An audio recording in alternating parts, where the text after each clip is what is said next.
मेरे जिगरी दोस्तों, जय हिंद। एकेडमी फॉर एजुकेशन में आपका स्वागत है। हम डेली बाय डेली कुछ ऐसे टॉपिक के बारे में बात करते हैं जो आपको जानना चाहिए। तो आज हम बात करेंगे नेक्स्ट चैप्टर में घातांक और करड़ी, एक्सपोनेंट्स एंड सर्ट्स के बारे में बात करेंगे। इसके पहले हमने रेशियो प्रोपोर्शन के बारे में मैक्सिमम क्वेश्चन को हल कर दिए थे। भले ही डेली बाय डेली एक क्वेश्चन दो क्वेश्चन को ही हल कर रहे थे, लेकिन लगातार हल किए। तो उसमें से आने वाले समय में जितने भी क्वेश्चन अभी बचे हुए न्यूमेरिक क्वेश्चन हम सब डिटेल बात करेंगे। तो पहले नया चैप्टर की शुरुआत कर देते हैं, घातांक और करड़ी, एक्सपोनेंट्स एंड सर्ट्स। तो आज हम केवल बात करेंगे घातांक के बारे में। इसके अलावा आपके सामने 4 मई का दिन इतिहास में क्यों खास, इसके बारे में बात करेंगे। और CrPC section 265, IPC section 41 and constitution of India, DPSP, directive principle state policy. तो आपको एक ही वीडियो में 5-6 मिनट के वीडियो में बहुत सारे इंफॉर्मेशन प्राप्त हो जाते हैं। तो चलिए बिना देरी किए हुए हम बात कर लेते हैं, ये नेक्स्ट चैप्टर जो है घातांक करड़ी है क्या। तो सबसे पहले जान लेते हैं घातांक होता क्या है।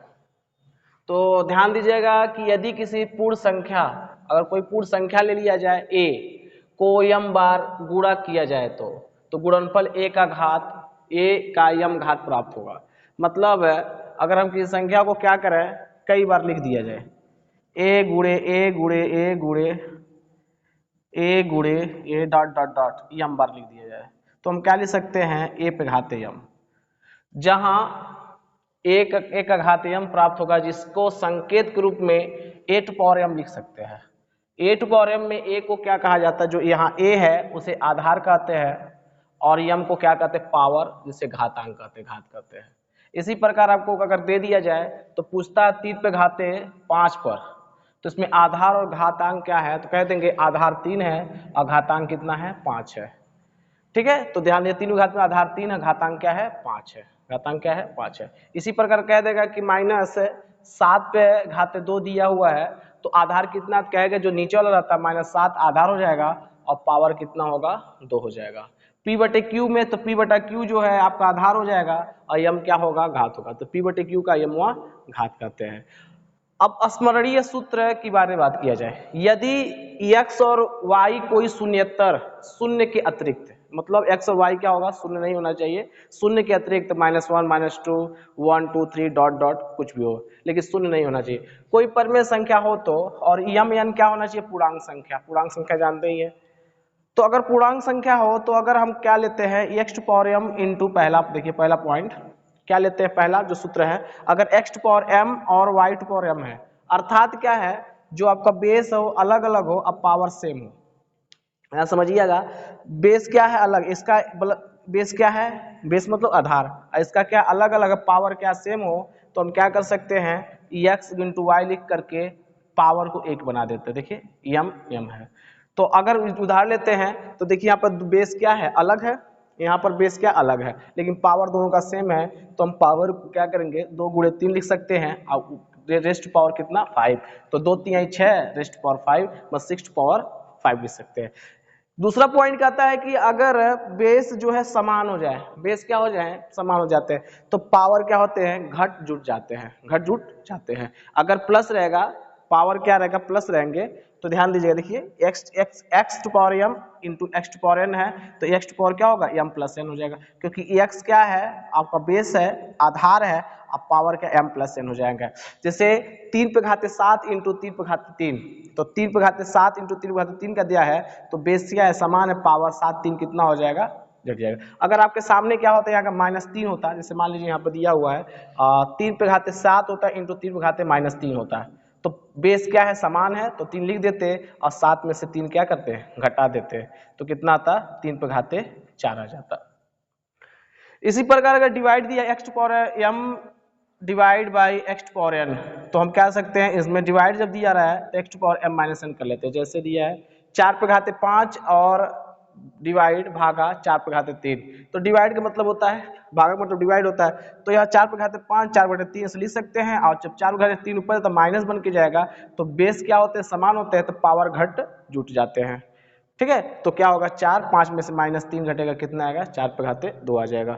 अगर आपके सामने x to power m to power n लिखा गया है, तो हम क्या सीधे से उसमें गुणा कर देते हैं। जैसे किया x to power m in bracket raised to power n, तो m गुणे n कर लेते हैं। जैसे 4 पे घाते 2 गुणे 3 दिया है, तो 4 पे घाते क्या होता है 2 तिहाई 6 हो जाएगा। अगर किसी संख्या पर x टू पावर 0 है, को कितनी भी संख्या दी गई हो, x टू पावर कितना हो 0 हो, 1 टू पावर 0 हो, 3 पावर 0 हो, 4 पे लाख टू पावर 0 हो, तो उसका मान हमेशा क्या होता है 1 होता है। तो 7 पे घाते 0 हो जाएगा। अगर कहते हैं 10 पे घाते 0 कितना 1 हो जाएगा। लाख लिख देते हैं, लाख पे 0 कितना हो जाएगा 1 ही आएगा।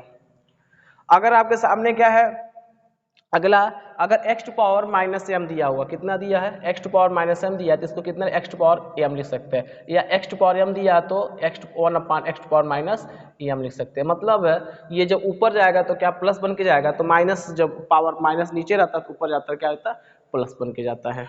ठीक है, जैसे आपके सामने क्या दिया x by y minus m। एक बात समझिएगा, x by y to raised power minus 1, तो हम क्या करते हैं इस पलट दो इधर के, तो दोनों अंकों को पलटेंगे तो पावर क्या हो जाएगा पॉजिटिव हो जाएगा। जैसे 3/5 दिया पावर निगेटिव है, तो 5/3 क्या होगा पावर पॉजिटिव हो जाएगा। तो दोस्तों हमारा क्या था नेक्स्ट चैप्टर घातांकड़ी के कुछ ऐसे नियम थे जो आपको जानना चाहिए। इसी तरह से जब हम मिलते रहेंगे तो आप बहुत सारे जो रूल्स होते हैं, स्मरणीय सूत्र होते हैं, बात करेंगे। आने वाले समय में बहुत सारे उदाहरण लेकर बात करेंगे जो आपको इस चैप्टर में जितनी क्लियरिटी होगी वो तो मिलेगी। तो आप चलिए बात कर लेते हैं 4 मई का दिन इतिहास में क्यों खास है। तो आज ही के दिन 1799 में मैसूर के टीपू सुल्तान, जो मैसूर के शासक थे उनका नाम क्या था टीपू सुल्तान, कि श्रीरंगपट्टनम की लड़ाई में, ध्यान दीजिएगा, श्रीरंगपट्टनम की लड़ाई में उनकी क्या हो गई थी मृत्यु हो गई थी। आज ही के दिन 1854 में भारत की पहली डाक टिकट को 1854 में भारत की पहली डाक टिकट को औपचारिक तौर पर जारी किया गया। 1896 में आज ही के दिन लंदन डेली मेल का पहला संस्करण प्रकाशित किया गया। 1924 में आज ही के दिन पेरिस में 8वें ओलंपिक खेल की शुरुआत की गई, और 1980 में इस दिन को कोल माइंस डे के तौर पर मनाने की घोषणा की थी। 1980 से ही कोल माइंस डे मनाया जाता है। 1927 में आज ही के दिन अमेरिका में फिल्म कला अकादमी, जिसे मोशन पिक्चर आर्ट्स एकेडमी कहा जाता है, की स्थापना की गई, और उसी के बाद जो ऑस्कर पुरस्कार देने की शुरुआत की गई। तो ऑस्कर पुरस्कार देने की शुरुआत अमेरिका में फिल्म कला अकादमी मोशन पिक्चर के आर्ट्स के द्वारा किया गया। 1959 में आज ही के दिन पहली ग्रैमी अवार्ड का आयोजन किया गया, और 1979 में आज ही के दिन 1979 में आज ही के दिन मार्गरेट थैचर, जो ब्रिटेन की पहली प्रधानमंत्री चुनी जाती हैं, और ये यूरोप की पहली यूरोपियन कंट्री की ये पहली प्रधानमंत्री महिला होती हैं जो जिन्हें आयरन लेडी के नाम से जाना जाता है। ध्यान दीजिएगा, पूछ लेता है आयरन लेडी के नाम से किसे जाना जाता है। ये पहली पीएम है, ये मार्गरेट थैचर नाम क्या है, ये ब्रिटेन की प्रधानमंत्री, यूरोप की पहली प्रधानमंत्री रह चुकी है। 1980 में जिम्बाब्वे के जो राष्ट्रपति बनते हैं रॉबर्ट मुगाबे को क्या नाम है रॉबर्ट मुगाबे, ये प्रथम अश्वेत राष्ट्रपति बनते हैं। ये हमारे दोस्तों क्या था 4 मई का दिन इतिहास में क्यों खास। अब बात कर लेते हैं सीआरपीसी, आईपीसी और कॉन्स्टिट्यूशन ऑफ इंडिया के एक आर्टिकल और सेक्शन के बारे में। तो सीआरपीसी सेक्शन 265 के क्या कहता है, language of the record and judgment chapter 21 in section 260 to 265 and summary trials. Language of the record and judgment chapter 21 and section 260 to 265 summary trials, and IPC section 41 says that special law in a law applicable to the particular subject. That means that IPC section 41 is specialized concerning about a specialized law and applicable to the particular subject, and Constitution of India is third topics. DPSP means the directive principle of state policy in Article 38 state to the secure a social order for the promotion of the welfare of the pupils. State to the secure a social order for the promotion of welfare of the people. तो दोस्तों हमारा क्या था जो next chapter घातांकड़ी exponent and surds के बारे में बात की, कुछ स्मरणीय सूत्र, IPC section, CrPC section and constitution of India as a concerning about the DPSP and fourth May day in history. इसी तरह से हम मिलते रहेंगे, बाकी सब बात करते रहेंगे। तो ये वीडियो क्या समाप्त करते हैं, मिलेंगे कल। Thank you.